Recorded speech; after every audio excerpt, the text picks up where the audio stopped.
Hello, it's me again, Amanda. Oh, it sounds so fucking retarded. I feel like literally my name should be like Kepler 452b. I would feel much more comfortable saying, hello, this is Kepler 452b.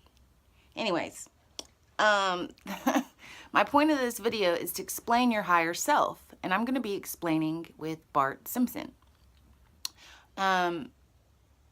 So, I said I like things explained to me like I'm a 2-year-old, so here goes. Okay, so this is you, all right? That's you. You're Bart Simpson, okay? And then this is your higher self. And your higher self, actually, he's in you, but for the purpose of visual effects, we're going to have him, so you understand that it's not your, ego self, or your personality, but it's the essence of all that is. Now, when you're a child, these things are like, your connection with this guy is like, you're wide open, He says something and you do it, that's it. It's because you haven't been conditioned yet by life and life circumstances and people. Okay, so if he's like, hey, you should go try riding that skateboard. That might be fun. And you're like, yeah, let me ride a skateboard. That'd be so awesome, man. What does he say? Like, cowabunga, dude. Anyways, but this is what happens. As you go through life, according to the environment that you were brought up in, you will begin to pick up on your outside influences. And that could be your parents.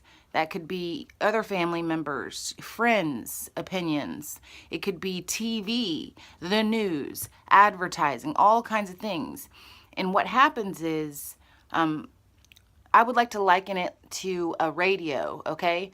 Your radio gets turned, it's like the volume just slowly gets turned up and up and up and up. All the voices of all other opinions, all other rules, all of other information that's coming into your brain.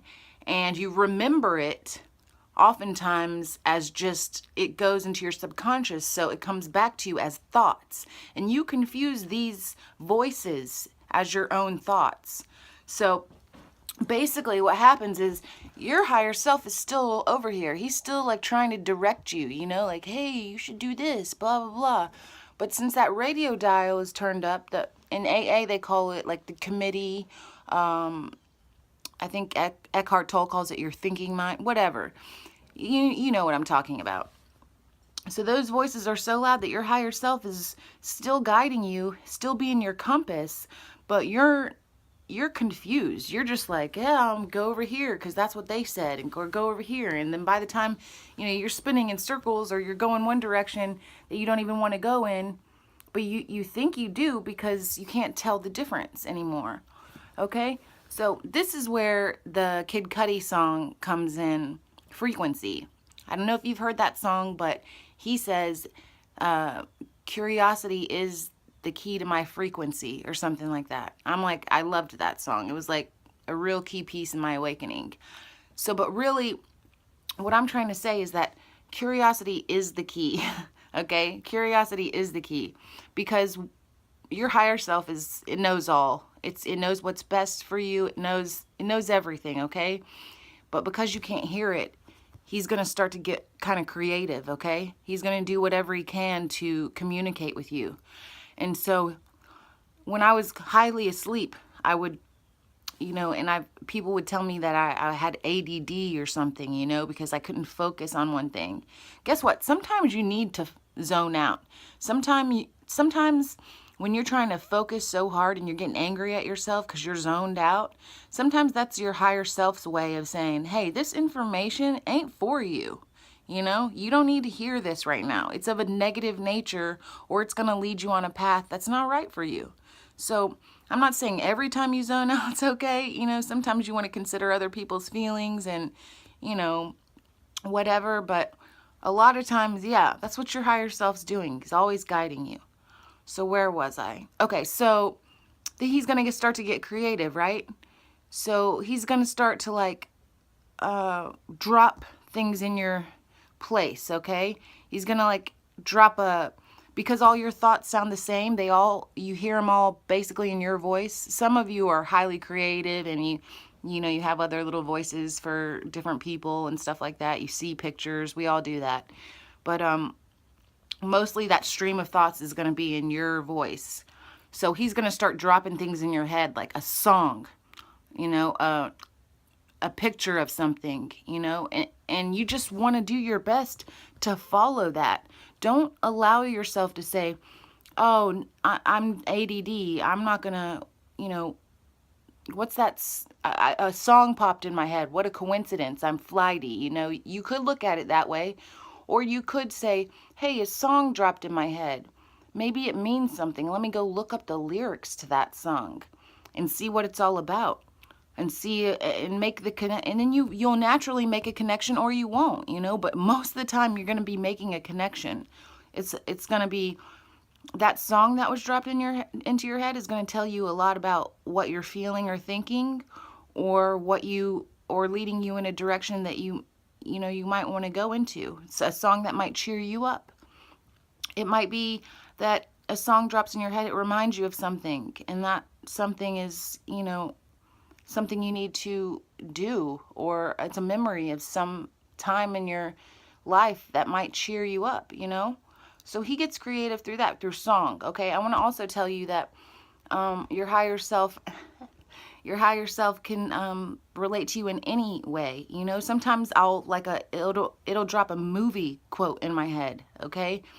And I'll make this connection. This happened a lot more clearly during my awakening process, It would be like I would see, when you meditate, when you take the time to unplug and to get quiet and still, you will start to, don't force it, but you'll start to see visual pictures, And what I do is I don't just say, oh, that's interesting, I saw a seagull during meditation. I'll go on the internet. The internet is your best friend, okay? It can be used for a good thing. It doesn't have to be bad, or it doesn't have to be a distraction from life. It can be used as a good thing. You can go on the internet and say seagull symbolism, and then you look it up, and it means something to you, It ends up to actually mean something to you. You make your own interpretations, take it however way you want it. But I just choose to believe that these little signs are your inner being's way of communicating with you. Like I said, he's got to switch it up. He's doing everything he can before he's got to actually, intervene in some way that's just going to shake you out of it, because sometimes it takes you losing a job, or feeling suicidal, or getting into an accident, or something that you might deem as negative, in order to shoot you off in another direction, which will be positive down the road, but right now all you can see is a negative thing. What I'm trying to say is it's helpful to try to follow your curiosity and find those answers before the universe really gets in your face, because it's going to put you on the right path. It's like the Adjustment Bureau. You're going to get on the right path for you. You have a life mission, okay? You have a basic life mission, and whatever way you choose to get there is whatever. You have free will, but you're going to get there. So I just thought maybe this could help. Just always follow your curiosity. It's the best thing, It's not just songs, it's not just movie quotes, like anything, Like my higher self got in contact with me through, nature. I would find bluebird feathers everywhere, and then, I started researching that. Something, somebody would say something to me, and it would remind me of something, and I would start researching that. Somebody might talk to me about Rosetta Stone, and then I really started researching the real Rosetta Stone, and, just your curiosity just shoots off in all these different directions. It's going to take you all these different places, and it's up to you and your desire and your interpretation to, to understand it, to decipher it. And I don't know, I'm getting too hyped up, but I hope this helps. I wanted to explain your higher self for you. I'll try to maybe think about how I can make this a little better in the future. But anyways, hope you're having a good day. See ya.